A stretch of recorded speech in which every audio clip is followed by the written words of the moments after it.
When Jayne Kennedy was breaking glass ceilings, no one paid attention, really. All anyone could say was, it's about time. It's about time. It's about time that there was a first African-American woman to win Miss Ohio USA title in 1970. It was about time that there was a woman to host a sports show. It was about time that a woman, a Black woman, who was so stunningly beautiful, would adorn the covers of many major magazines. And she did it with class. With class. All the TV shows, movies, and commercials. And don't forget the NAACP Image Award for a great performance in the classic film Body and Soul, winning an Emmy Award for her work hosting the 1982 Rose Bowl. Standing up for what she believed in, fighting the good fight for those who are powerless to fight for themselves. It's about time that she received the National Sports Media Association's Roone Aldridge Award for innovation. And it's about time that we honor her for breaking racial barriers and forging a way for many women to follow in her footsteps. It's about damn time. Salute. Jayne Kennedy. Salute.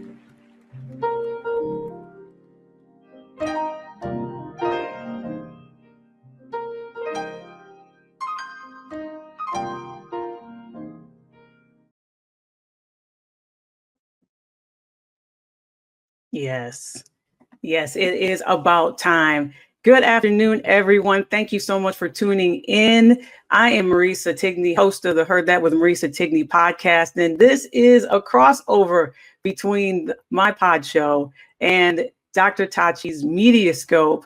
And we are so excited to have the one and only Jayne Kennedy, as you saw in that beautiful introductory of the video. She is going to be talking about her memoir that is out now. And by the time this chat is done with, we encourage everybody to go on Amazon and other outlets that she will mention in this conversation to purchase her book. It is absolutely extraordinary how she tells about her journey growing up into the person that she is now at a young 74 years young. She is definitely not done yet. So we are so thankful for everybody tuning in. And I'm so grateful again to co-host this live with the one and only Dr. Tachi of Mediascope.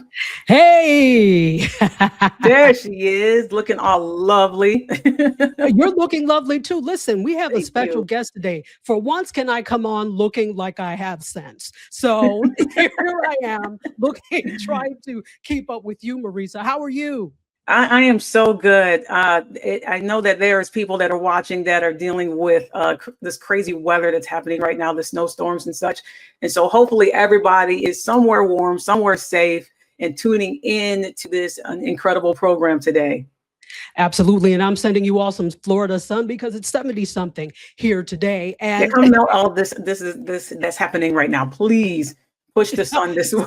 I got away from this stuff. I can't believe it followed me here. See, you brought Detroit with you, or you brought Michigan with you. I didn't mean it. Those that live in Texas, I'm sorry. Well, before we get to it, I want to say that we are definitely going to have time for you all to have questions towards the end of the show. So make sure that you have any questions or comments and put them in the chat. Those of you that are watching on Instagram, we can't populate your comments, but we can read them. So if you have a question, make sure you put it in the chat. And that goes for everybody else watching on all the different platforms. We're on LinkedIn, on Facebook, on Twitch, on Instagram, and of course on the tubing of the U, YouTube. So I like that tubing of the U. The tubing of the U. The cool thing is, out of all of this entire conversation, that we are giving away to one person her incredible memoir. So you want to definitely make sure that you're tuned in, you're paying attention. I know there's people that are watching right now that has read her book. She is currently on her book tour right now. She came and blessed us here in Fort Worth, Texas. And so that is what we're going to talk about, as well as so many other things. So definitely want to make sure you're paying attention and get those questions ready. Dr. Tachi will be reading some of them and we'll be asking Jayne a few of your inquiring questions. And before we go and get to our wonderful guest, Jayne Kennedy, I just want to say hello to everybody that's on Instagram. Also, those of you on YouTube, D. Carpio is here. We've also got Jayne Balcom. Good afternoon. Thank you for being here. Hey, D. Yes, Divine Right, also known as Serena Wills, is here. She done brought the food truck. Let's go. She brought the food truck. Sawyer, also known as Susan Sawyer, is here, and we are, she did bring the food truck, and we've got tacos. It is Taco Friday. Let's go. It is Taco Friday. Beep, beep. We've got the keys to the food truck. And without any further ado, because we could sit here and talk all day, but you're not here for us. You are here for our guest, the illustrious, the incomparable, the person who made it possible for us to do this today, Miss Jayne Kennedy. Let's go. Hello. What an introduction. Good afternoon, everyone. This is amazing. Thank you so much for having me. I met the two of you by watching you on a podcast. I think it was yours, Dr. Tachi, and Marisa was your guest. Yes. And I saw that and I just fell in love with the two of you. So, it's been a journey, and I called and I said, I have to have you as part of my book. So Marisa's in the book playing Jayne, and now I'm just so happy to be here today to be your guest. Oh, we're so thankful that you're here. And definitely Dr. Tachi and I had talked about that numerous amount of times, of how much of an impact that you have made in those that are in media and journalism and broadcasting, and the two of us. And so to reflect on that and to see that it's in this book, it's just like a full circle moment for us. And I wanted to get things started, Jayne, and talk about the book itself, the title. Because when I was in Fort Worth, and you, like I said, you had just blessed us with your presence and talked about your book, there was a few people behind me that had said, why playing Jayne? There's nothing plain about her. She's extraordinary. She acts, she writes, she goes in, she's a businesswoman, she's an award-winning journalist, an award-winning actress. I don't understand why she just says plain Jayne, like of all the titles. And I'm listening to the person behind me and I'm like, that's a great question to ask her. So the title itself, because I know it's, a labor of love of who you are and the journey that you take us through in this incredibly, beautifully written memoir that you have done. And like I said, I have read this twice because I felt, and I'm sure that Dr. Tachi can concur, I felt like you were talking through the pages to us on the different aspects of, your childhood, your teen years, your college years, and then going into Hollywood and then beyond that. So the name Plain Jayne, how did you settle on that name? I've always thought of myself that way. I've never thought myself to be above and beyond anyone. Mm-hmm. And when I was, I know there's the Hollywood edge of me. I know all of that. And I know people see me in a different light than the way that I see myself. But to me, I wanted to keep my feet on the ground when I left Ohio. And I was determined to say to myself at the end of my career that I've never done anything that have taken me away from who my parents raised me to be. And if that time ever did come, then I would just leave and go back home. So playing Jayne was important to me. And my family always teased me. They said, there's nothing plain about you. And then when my grandma one day said, let her go on to be to Hollywood if she wants to. She could be plain Jayne if she wants to. So this is something that has been with me throughout my life.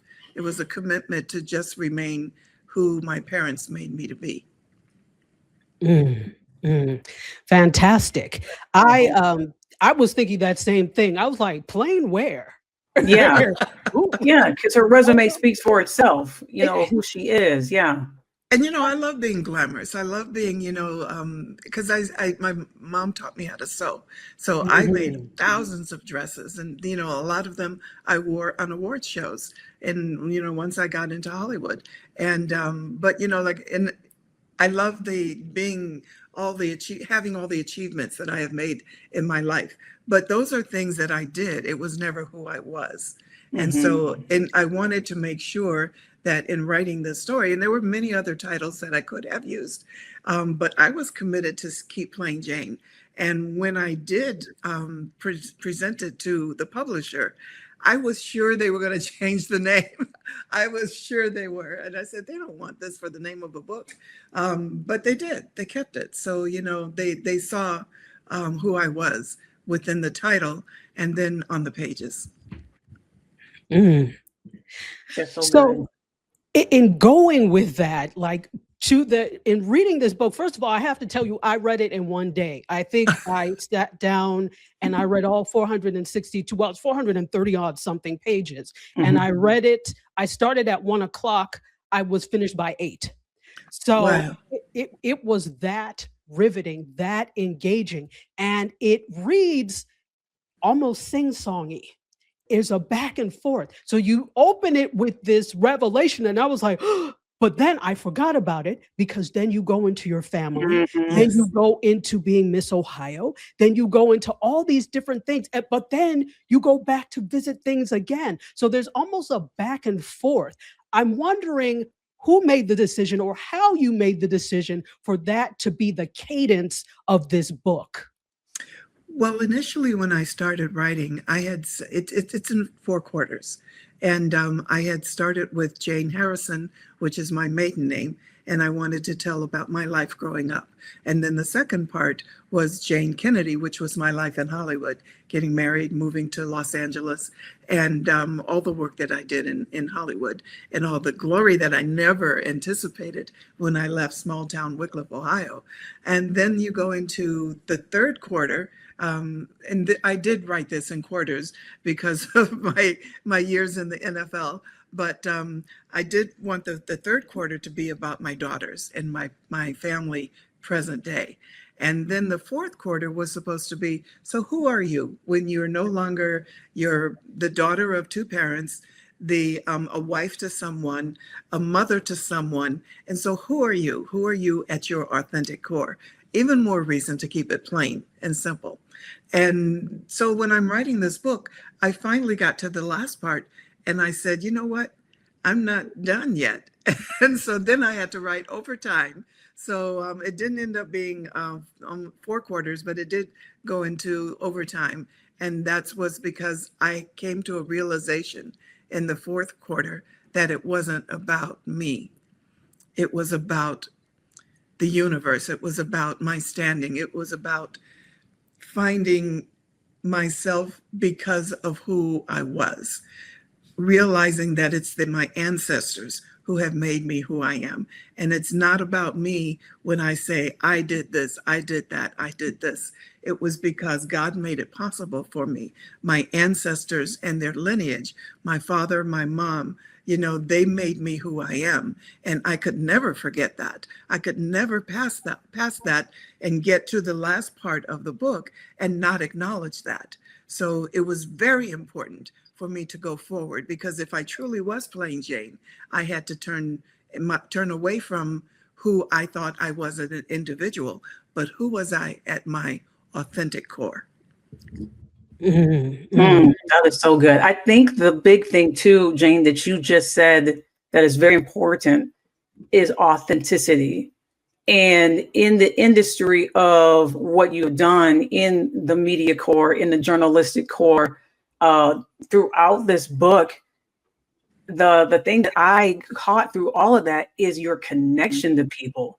Like, you beautifully connected to where you grew up, to, when you were Miss Ohio, to when you were on, the USO tour with Bob Hope, and, and then, NFL Today on CBS. But the connections that you had because of you being so authentic, I know we're skipping ahead a little bit, but I think I would just want to touch on the fact that your authenticity showed throughout these pages, especially with one legendary Muhammad Ali, and the friendship that you both had, and how he like instilled his trust in you when speaking to him as a friend, and also speaking to him when you were getting a story about him when he had those long matches, those long fights, those heavyweight championship fights. Yes. The core of that was just you being you, and the trust that you two built with your friendship. Very true. Very true. And I think that could be said for many of the celebrity people that people think that, that they know, because, they see their persona on camera, on stage, or television, and they don't actually know who the person is. Mm-hmm. And I've always said that, I wanted, as I'm repeating what I said before, I just wanted to be me. And I think that helped people that became part of my circle. They all felt that way as well. And so there was never anyone that was pretentious. There was never anyone that felt that they had to be something different to be around me. Or they didn't see me as someone threatening to try to be a friend of theirs because of their celebritydom. So, I think the thing that my parents instilled in me was something that stayed true to me throughout my career and throughout my life. And you mentioned Muhammad Ali. I've heard people say, well, I know she hooked up with Ali. He was my friend. No. Why? I mean, I was just a friend, and I was that way with so many of the people that I met, only because I carried myself with respect. I remember when I interviewed for the NFL Today, and I didn't know the person that I was going to be interviewing. And it was back in the day when there was no internet, no anything that was in society today to assist us in trying to do research back then, because all we had was ABC, NBC, and CBS. So we have the opportunity to meet someone the day we are interviewing them. And the first thing that I did was I asked my friend the night before, who played in the NBA, what does an athlete look for when they're trying to do an interview that they would like to do? And he said, Jayne, you don't have to worry about that. You just have to make a friend. Just make a friend. And you are such a warm person that they will open up.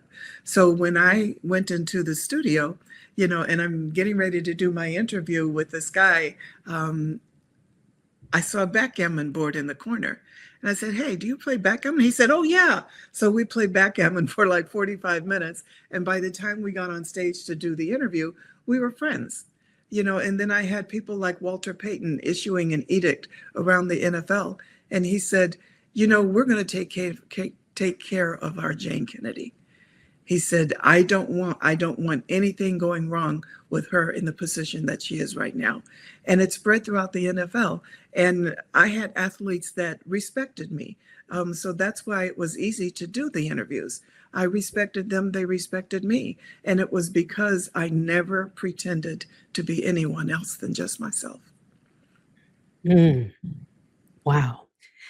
So I have a question for you. Since we're talking about all of the traditional network television, and that was what you had back then, I'm very interested to know what you think about not just the sports landscape or sports reporting landscape, but the media landscape now. Back then, you only had, then the four when Fox came out. But now only three. Yeah, only three, and then later on, Fox came about, but it was only NBC, CBS, ABC. Mm-hmm. Mm-hmm. So now, not only do you have legacy media, not only do you have cable, not only do you have streaming, now you've got platforms like this. So I'm wondering what your thoughts are about this new media landscape and how you would suggest those of us that are coming up in media fit into this new media landscape. Well, to be quite honest, I wish I had it when I was coming up. because, you know, there was so much that I didn't know that was happening in the world because I was so busy working. And then when I was doing the NFL Day, I was flying back and forth to Los Angeles every week, you know, and then all of the other things that I did, I was always gone. I remember there was one year where I only had 28 days of the year home. Everything else involved me being somewhere where I was involved in my career. And that was a hard life to deal with. And so you have people today talking about, you know, they have all of these platforms. Yes, I wish I had those opportunities because back then I didn't know. There was no feedback. I didn't know. I'm flying from one airport to another. How did I have time to find out what was happening in my life? And then when people would talk about being a reporter, you know, and what the journalists were saying, you know, most of them were negative because they didn't want a woman on the desk of the NFL Today. But John Johnson and Jet Magazine and Ebony Magazine made sure that I was taken care of. And they said and you know, I gotta say, John Johnson told everybody, he said, if anything comes across his desk, it better be positive. And somebody came and they brought a photo to him and he says, no, we're not throwing that. We're not going to do anything to hurt our Jayne. So, you know, a lot of it was just respect because that door had not been opened before. So when you're talking about people and their platforms today, I do wish I had that because I wish I had a podcast that I could have done.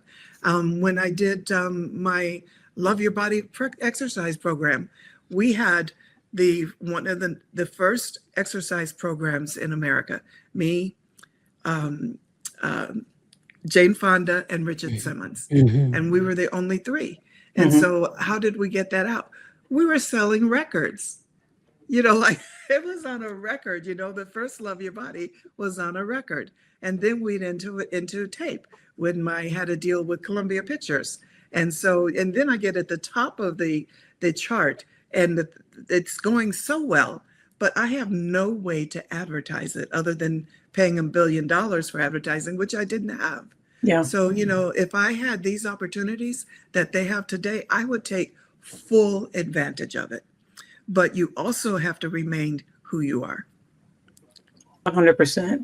100%. And I think that's the connectivity when you see people in the media that they're, you know, Dr. Tachi and I talked about this a little bit, the attention span of someone, you know, between 10 to 15 seconds. And if they're not going to connect with you, they're going to either keep scrolling or they're going to move on. And with watching you growing up, when I was growing up and I talked to you about this, and then this beautiful chapter that you included with us, and then the important part of representation matters. That's what is so, it stands out to me. Is the authentic, someone that gives the authentic, that when they're not, you know, just telling the story and not going on the script, they take you along the process with them. They take you along to the person that you are sitting down with, a Wilt Chamberlain, a Muhammad Ali, a Terry Bradshaw, you know, all these people, you taking us along with what you're, you know, talking to the person about. And that, to me, is just beyond the journalism aspect when it comes to, you know, people that are now in this game of media and journalism, that some of them are just basically all talk, but they are not, you know, bringing the audience along. You know, and you have to have your respect too, because you know, you have people that you want to come back and interview them. You don't want people to be saying, "Oh no, I don't want to talk to them ever again." The credibility is important. Your credibility is essential. You know, I remember when I was summarily put away from the desk of the NFL Today, and the next season, I saw a clip that had Terry Bradshaw. And Phyllis George came to sit with him, and they were at a restaurant. And so she's talking, and she asked him a question, and you know, he didn't answer. And she thought, well, she'll repose the question. And she asked him another question. She says, "What are you doing?" She says, "What is going on here?" He said, "I'm waiting for Jayne Kennedy." So he said, I had so many of the players that just appreciated me and the way that I respected them. And it was amazing. You know, I remember players following the bus, if we were with the NFL Today and we're on a bus, or if we're in a van, or if we're headed to the airport, in whatever means, and the athletes following us and saying, we're going to escort you to the airport because we will make sure you're taken care of. And when I did, Tampa Bay was playing Philadelphia for the playoffs in 1979. Okay. It might have been 78, but I think it was 79. And I came to town. Brent never did ask me what was my projection on the game. And so he turned to me that day and he asked me who I thought would win. And I said, oh, okay, yeah. And I had been invited to dinner with Doug Williams and many other players on the team at Doug's house the night before. And so I knew that there were certain players that were going to be coming back off the injured list. I knew a lot of other things, and they all picked Philadelphia to win, and I picked Tampa Bay, and they were shocked. And they, of course, laughed at me. The girl don't know what she's talking about. And Tampa Bay won. Tampa Bay won. And so they're following me to oh my gosh. They were just following me to the airport shouting, Jayne, we're just so grateful that you stood for us, you understood us, you supported us. And then the next week when I got there, we went to the driver said, no, I'm not taking you to the hotel. I'm going to take you to some of the streets in the city because I want you to see something. And I was driving through Tampa Bay, and they had signs up on the walls of all the buildings, and it said, "To hell with Cosell, we've got Jayne." Wow! Oh wow! So the thing is, like you be yourself, and you make a friend, and people respect that. If you mistreat people, they don't want you to interview them again. Yeah, 100%. 100%. Which also goes in life. We see that a lot in the media world. Yeah. Yeah. Absolutely. Wow. Okay. So there's something in the book that's a theme, a recurrent theme, in my opinion, anyway. And that is, there's a couple: resilience and forgiveness. And as I'm reading, I'm like, wow, I can only hope to be 1/10 of the Christian Miss Jayne is, because I would have flipped over tables. Right? Listen, the city would have burned if it wasn't me. Yeah. So I was just so struck by, and I'm sure it took time, I'm sure it wasn't immediate, but how did you, with everything that occurred, from being let go from the NFL Today to some of the other things that you've talked about, how did you come to that point of forgiveness, or at least a point to move on? Well, I'm an October baby. I'm a Scorpio. And Scorpios are known to not forgive people. But I have had those moments. But you have to really deserve it for me to not forgive you. But with the NFL Today, I really felt betrayed when they let me go, because I had done exactly what they wanted me to do. The ratings had gone up. I hadn't asked them for a raise the second year. I was being the person that I thought I wanted to respect. And I was doing very well. Athletes were begging for interviews with me. I remember Brent Musburger told me that one time one guy came up to him and said, when is Jayne going to interview me? And Brent said to him, when you start winning. So, there's wow. Mic drop, boom. Everything was going so well, so there wasn't that moment where you had to stop and say, how do you be cordial to people? Because that was my nature. But with the NFL Today and the pain that it caused from them firing me, 3 times they fired me. The first time I challenged them and I said, no, I have a written letter from the president of CBS Sports that made it possible for me to do the NBC show. And so they hired me back. Then they fired me again 2 weeks later. And they said that it was because I would be too exhausted to do 2 shows, and I wouldn't be able to perform on the NFL Today. I said, so wait a minute. You're saying Brent Musburger, who works more than I do, he works 5 days a week in Los Angeles.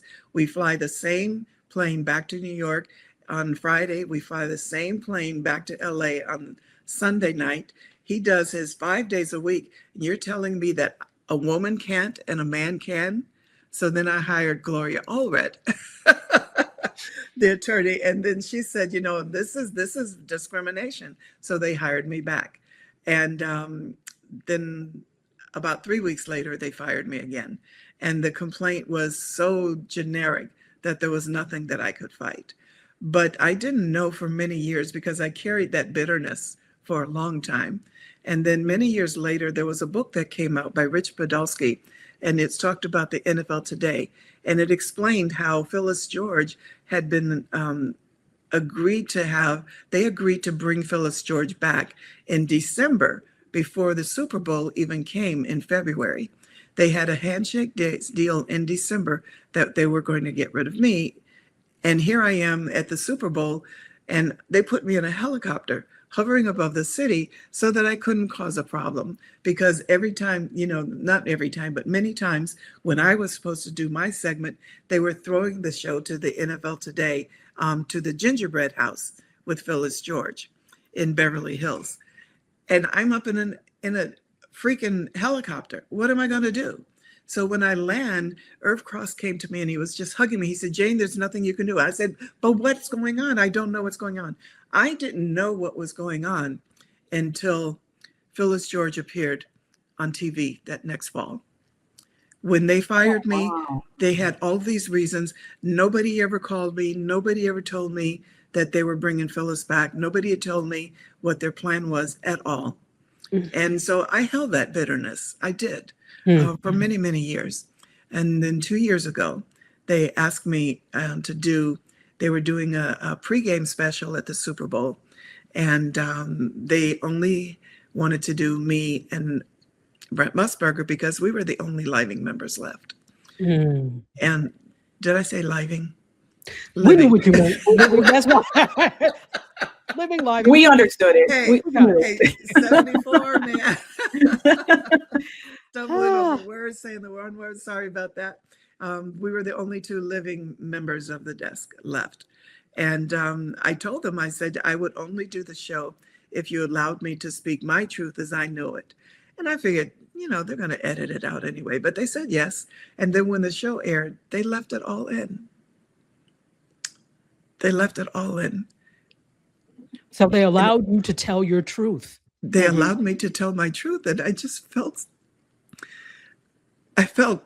gratitude. I felt redemption. I felt that I had finally won, because so many times in this industry, you don't have the chance to win. You know, you're the black girl, so you get put in the back. They never feature you. You're always with a white girl, and she's always getting the front of the advertisement. You're always getting the back. Guys, black guys, always get the white guys get the front, black guys get the back. The pay is never equal. No matter what I do, you know, I'm struggling each and every day. And finally, after 14 years of being in the industry, I got a job where I got equal pay to the white counterpart. Wow. That was in the Jovan commercial in 1984. Oh, wow. And then I finally felt that, you know, I'm in this and I'm seen as an equal now. And then when they, you know, here you have only 2 years ago, and they're showing me on the NFL Today with Brent again, and they let me tell my truth. Those are 2 moments in my life that I felt redemption. Wow. That's powerful. That, like, I got a little, like, I'm glad I put on waterproof makeup today, because that is, and this is why, Jayne, I just want you to just fully grasp and just, and I love this moment now that you're getting your flowers, and that you're being seen, and trust and believe that conversation Dr. Tachi and I had in 2022 about representation matters and me, speaking your name and saying your name and what you have meant to me, to her, to so many women. I mean, Claudia Jordan, there's numerous Yes. amount of videos up by her, Jamel Hill, Carrie Champion, Oprah Winfrey.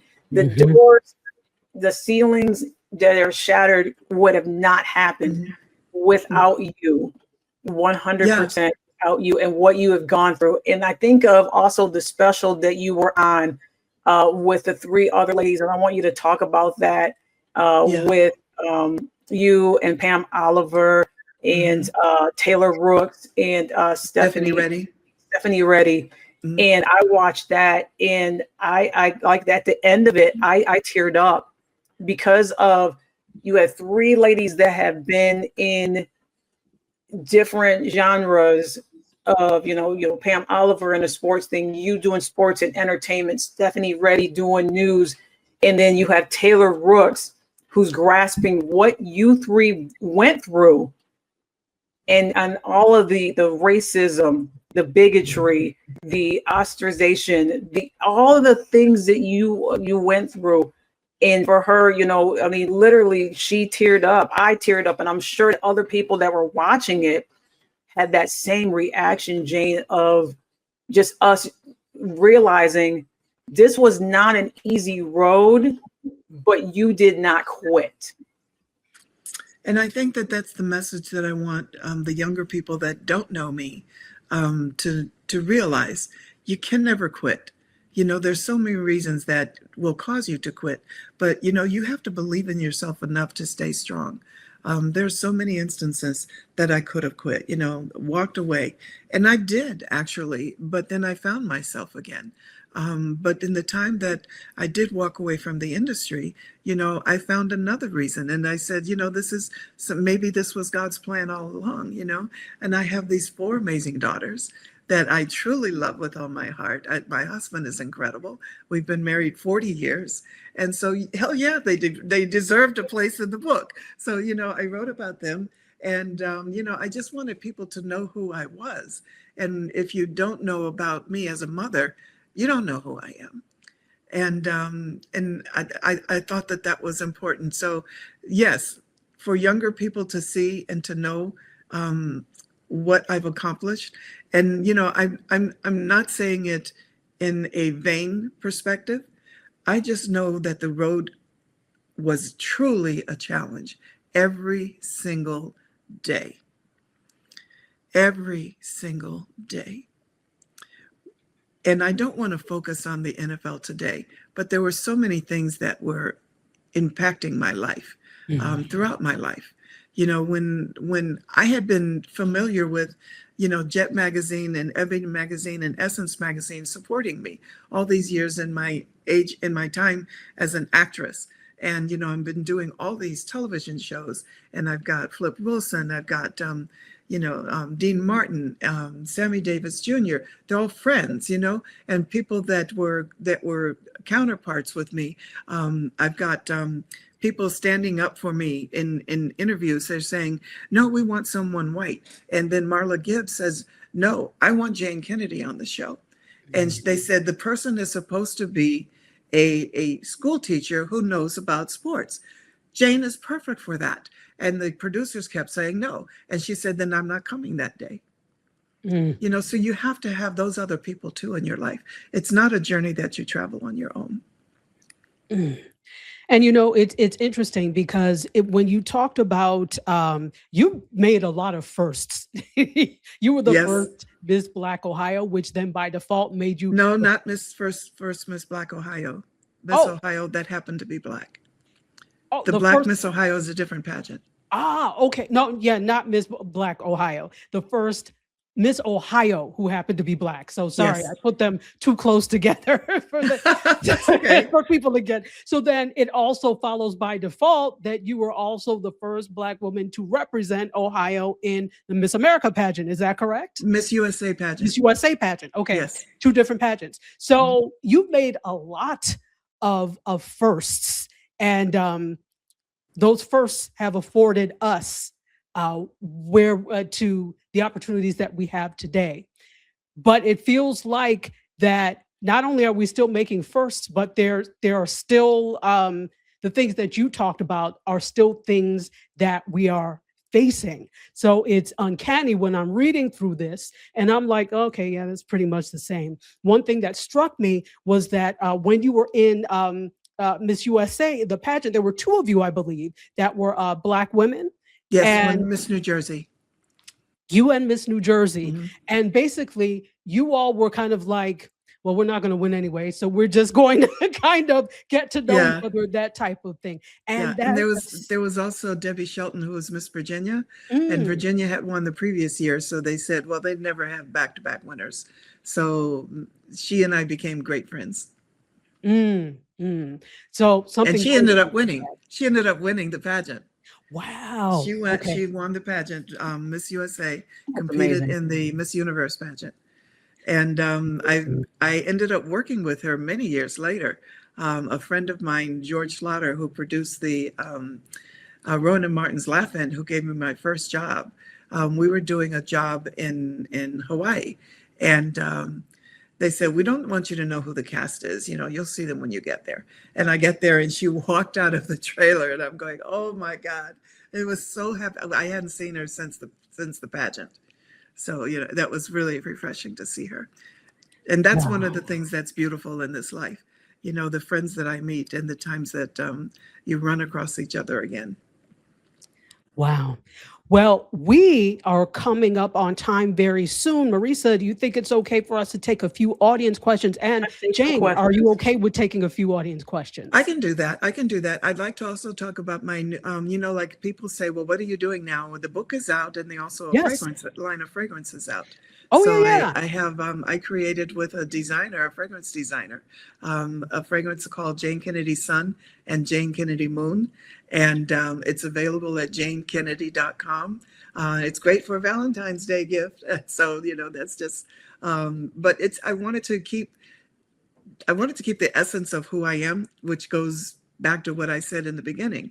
I wanted it to be some of my culture in it. So we have Ethiopian opals in it from my time that I spent in Africa.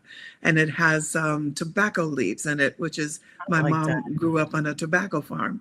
And it has frankincense and myrrh from Northern Africa, Northeastern Africa, from my trip to that part of the country.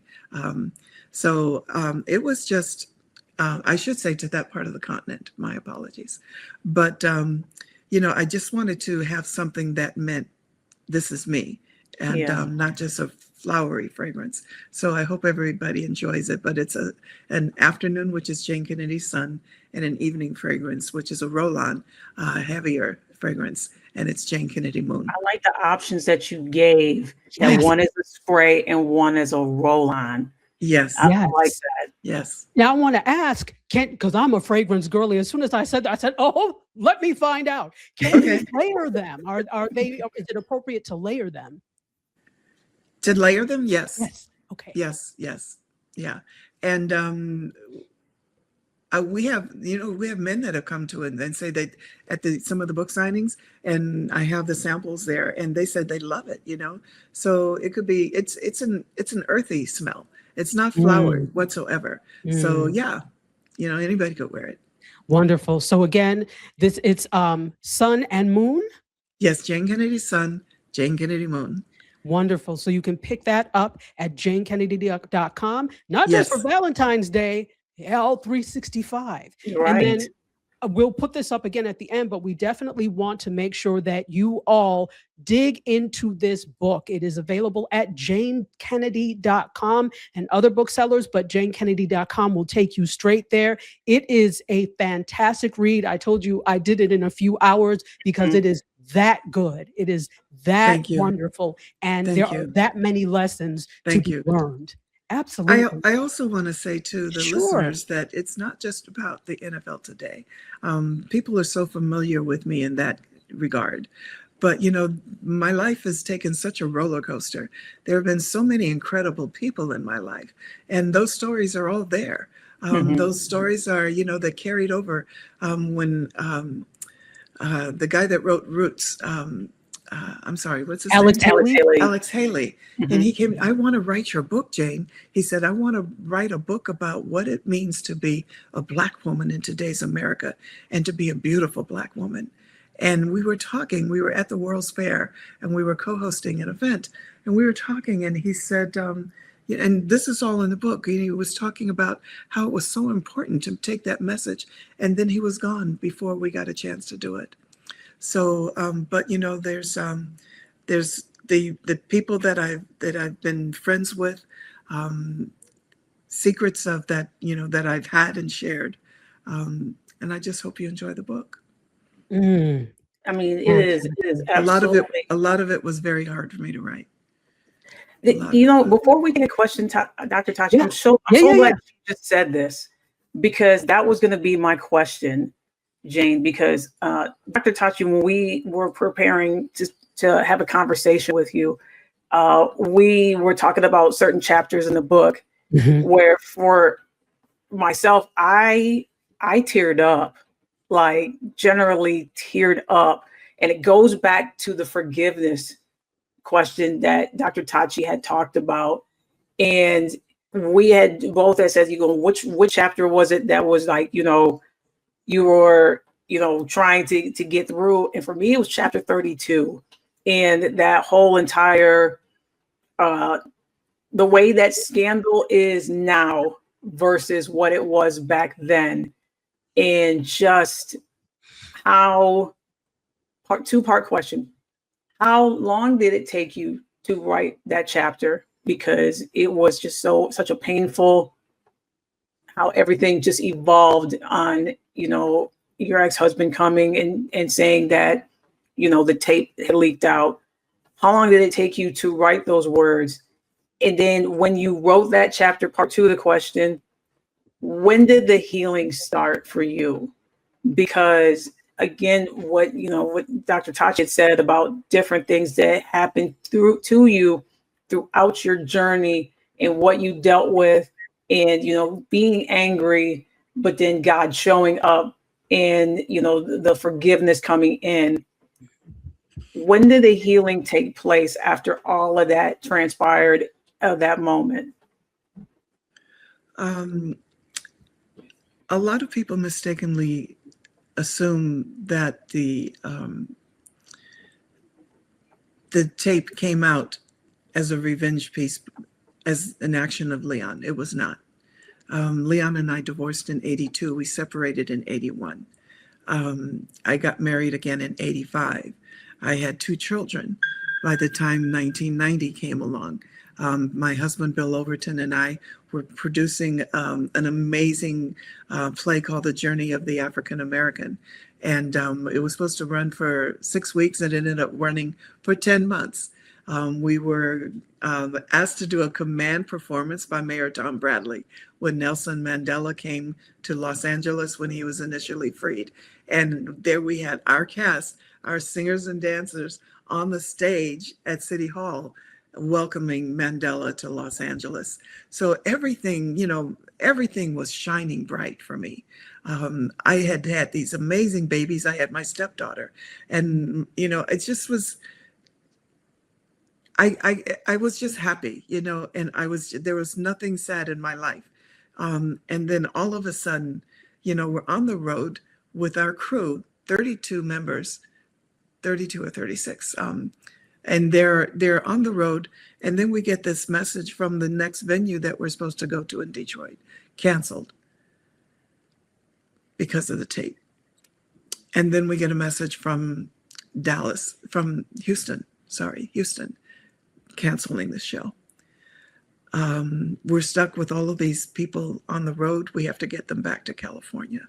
Don't know what happened. I had no idea what was going on. And get back to Los Angeles, and I had a ton of messages on my phone, you know, cancel. We're not going to do this, not going to do that. And I tried to call people, then they wouldn't answer the phone. It was just, you know, complete shut off. My life went from pure joy to disgrace. And I knew that there was nothing that I did wrong. That's the part that hurt the most. Not that it was done, but I knew that I did nothing wrong. And here I am being blamed, for something. And I said, this cannot be happening. And it was really difficult. And Leon called and he came to the door and he said, we have to talk, and I said, well, Bill asked him, do you want it to be private? He said, no. He said, we both need to talk. So he said, the tape is out. And he said, I will do whatever you want me to do. It's up to you. And I decided that I did not want to do a press conference. He said that he thought it would be best. Bill said he thought it would be best. But I could not do it because I was broken. Wow. And Wow. I just couldn't do that. I could not do that and have my children look at me. I couldn't do that. And you ask how long did it take? It took 10 years for me to recover, if you will. And it was because two different things had happened. The NAACP Image Awards, I become a recluse. I stayed indoors. If I was asked to do anything, I canceled. I said, I don't want to go. The only thing I did was my daughters. Put them in sports program, followed them around basketball, volleyball, and they were amazing. And it was so much fun. And my life was filled with them without the outside. I gained way too much weight because I didn't want anybody to see me. I didn't want anybody to know me. And it was the hardest moment in my life. And I didn't think it was going to end because it kept going on. And I finally said, I need to talk to someone. And there was a message that came that the NAACP wanted Bill and I to do, present an award at the Image Awards. And he said, do you want to go? Knowing that I was going to say no again. And I said, yes. And I think it was because I knew it was time for me to come through this, through this stage in my life. But then when we got to the theater, I couldn't do it. I saw all my friends in the audience. I saw, these people that when I first came to Los Angeles, they all were my friends. And I didn't let them into my life when I probably could have had my friends support me. But here they are, and they're sitting in the audience, and I'm looking through the curtain. I said, I can't go out, so I'm hiding in the curtains. I don't want anybody to find me. And I'm trying to find a window because there's no doors. How can I get out of a window? What am I going to do? And so Bill just grabbed me, and he took me on stage, and he had my hand. And he said, I want to thank the NAACP for getting my wife out of the house. And that was a moment. That was a saving moment for me. Yeah. I got a standing ovation from my peers. I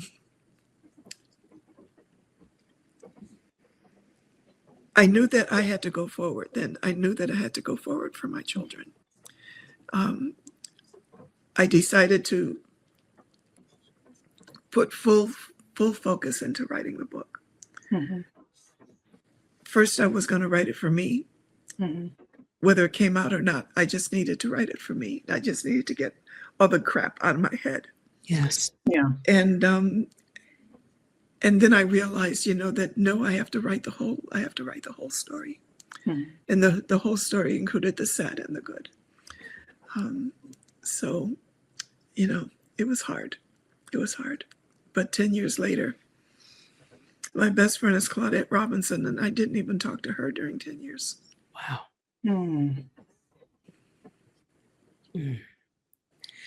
Thank you for sharing this, for sharing it in the book, and then sharing this with the audience and with us, because as Ron said, you are helping folks today through this conversation. Yeah.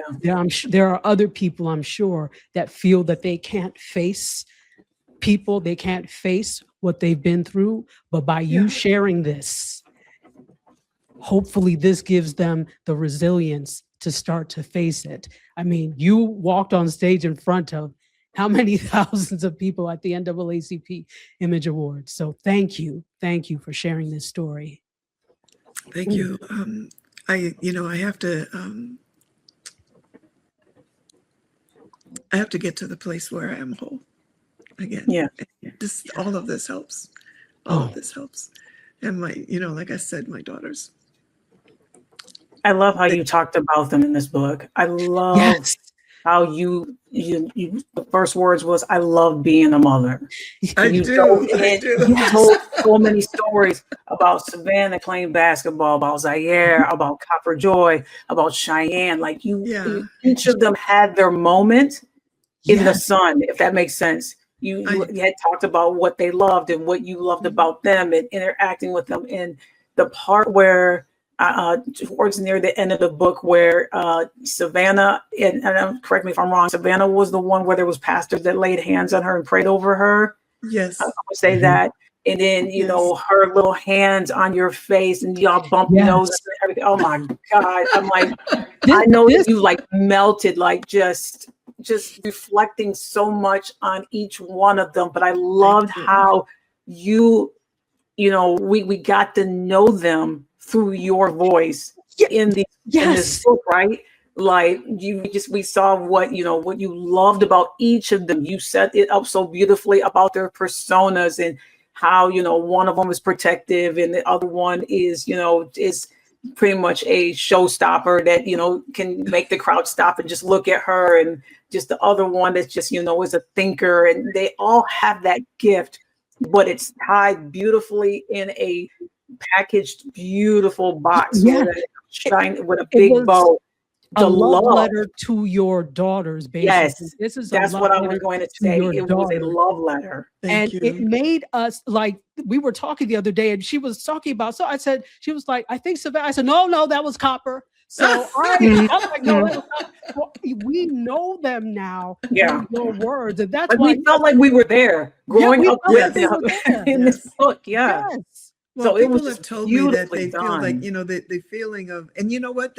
One of the best parts is doing the Audible version in my own voice. Oh my God, that was amazing. Because I didn't anticipate that. I wanted it. That was one of the demands that I made. But, you make demands and you don't get them.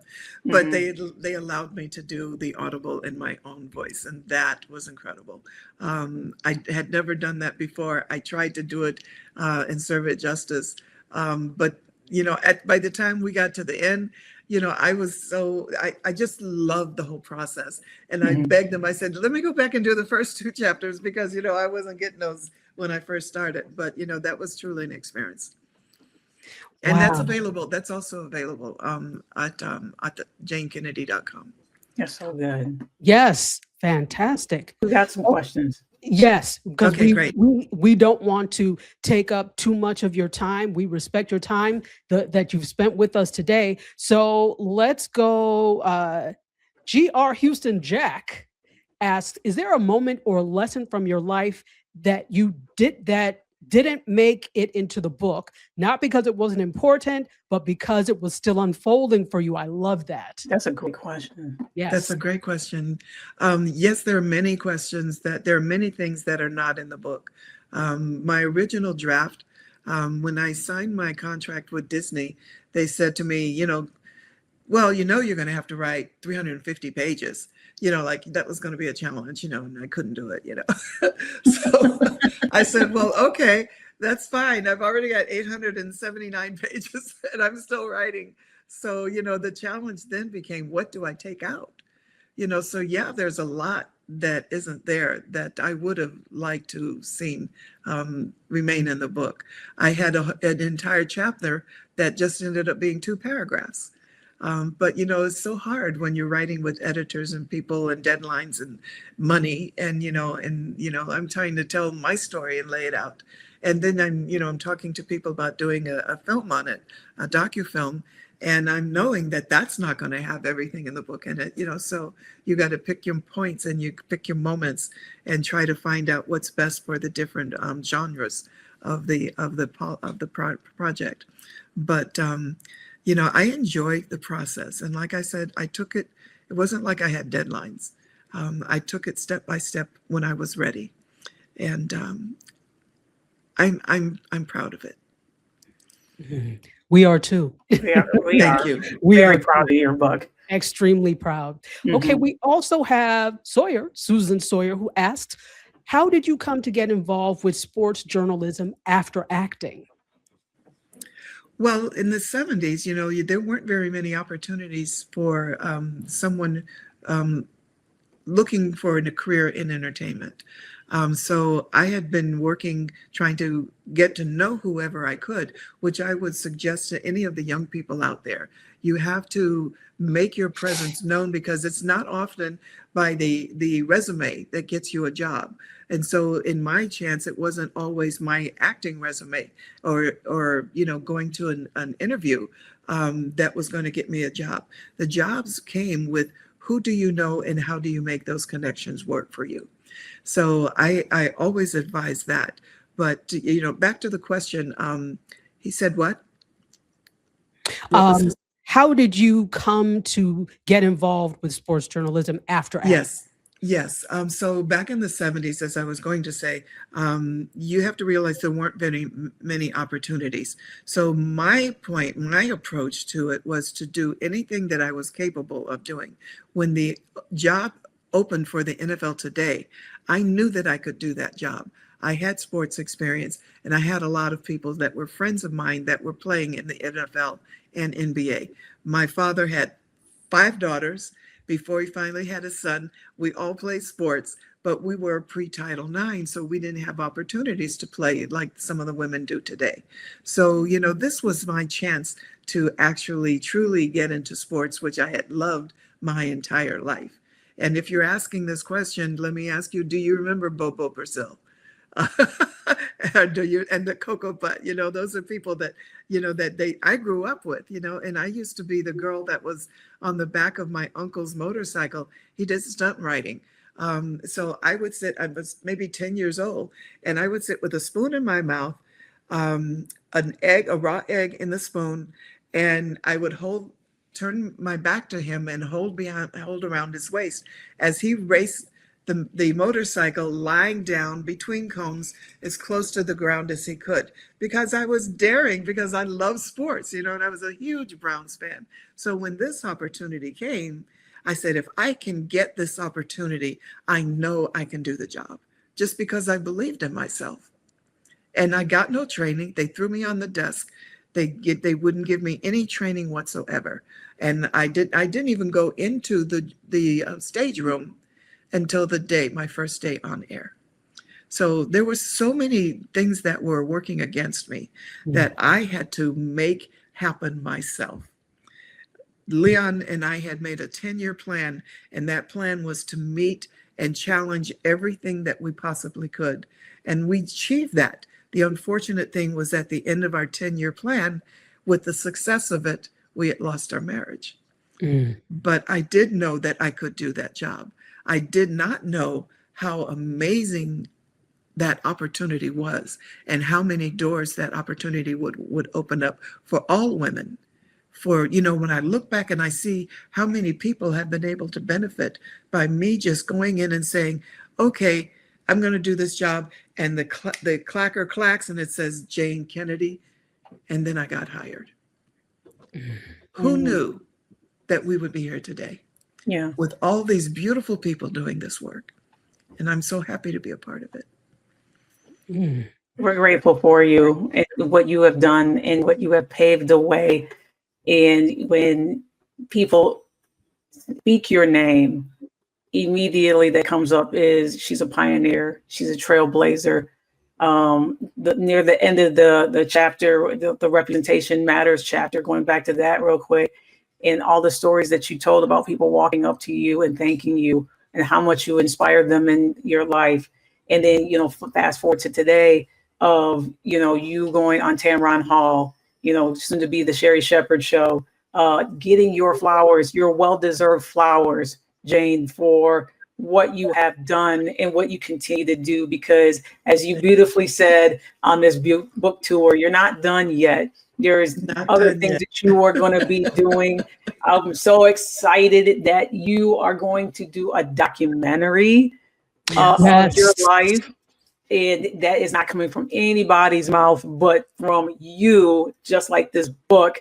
And I'm just thrilled of the path that is now happening for you and going to be happening for all of us, and we get to watch and be a part of something that is going to be continually special that you're doing. So I want to give you my flowers to you of what you have meant to me on this journey that we're doing. As Dr. Tachi said, this collab, what we do is Black women in the media, in the podcasting space, would not be without you. And we want to acknowledge you. Thank you. And say your name, Jayne Kennedy Overton. Thank you so much. I appreciate that. Yes, say her name. Can I say one other thing, and I'll try to make it brief? Yes. And I just thought of this. My most significant point in this entire journey, I took my book. My mom is 95 years old. She has dementia. I took my book to her. I wanted her to see it in person. And she looked at it and she said, "My daughter wrote this." She said, "Jayne, you wrote all of this? You wrote all of this?" And my mom, and I told about it in the book. She grew up on a tobacco farm and they had 15 kids. They had to work the farm. They didn't have they went to school till 3rd grade. And my mom, she lived a lot of her life through me in my career. And she's looking at this book and she says, and she's tearing up and she said, "I can't believe that my daughter wrote this book." And so I started reading it to her and she kept saying, "You wrote that, you wrote that." And then she said, with Alzheimer's and memory loss, she had the most lucid moment that I'd ever seen for her in the last 15 years. My daughter was there. She happened to capture it on video. And she was talking about the importance of spreading the word and letting younger people know the challenges that we all faced in our careers, in our lifetime, in our families, in our struggles, and how important it is to let people know so that they're taught to understand how important it is. And they're taught to recognize those people that can help them to achieve their goals. Mm-hmm. She went on for 15 minutes talking about my book. Wow. I have no more Kleenex to cry into. I was not prepared. This was so therapeutic. This was, thank you. I'm like seriously exhaling. It was a beautiful experience reading the book. I'm so honored to have the opportunity to even speak with you today. Oh, so no, don't do that. Don't do that. Thank you. I'm just plain Jayne. Says you. So we can all see that you are well beyond plain. And really quickly before we go, I just want to, everybody that's on Instagram, we couldn't put your comments up, but you're getting lots of hearts, Jayne. You're getting lots of flowers. Zap Boogie is saying, "Have mercy" to this whole thing. I love Zap Boogie. Eyes on Me is clapping. Fifi said, "So beautiful and graceful." There's so many, and Zap Boogie also says, "I can only imagine the difficulties that you had during the 70s." So thank you everybody who watched on all of these. Before we go, I think I want to we'll end with Jayne stuff because we have to promote her once again. But let's start. Marisa, talk a little bit, tell us about Heard That with Marisa Tigney and how people can listen and all of that. Oh my goodness. First of all, this was an incredible moment.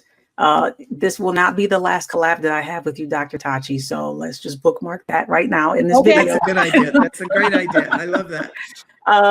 My podcast is coming back, ladies and gentlemen. Full episodes will be available starting in February. HeardThatWithMarisa.com for all the new things that are happening. And I'm so excited that chapter is starting very soon. You can find me on the socials. I am on Instagram, Marisa_Tigney_podcast. I am on X, not a whole lot though, but I am on X, Facebook, and on TikTok at Marisa Tigney Podcast.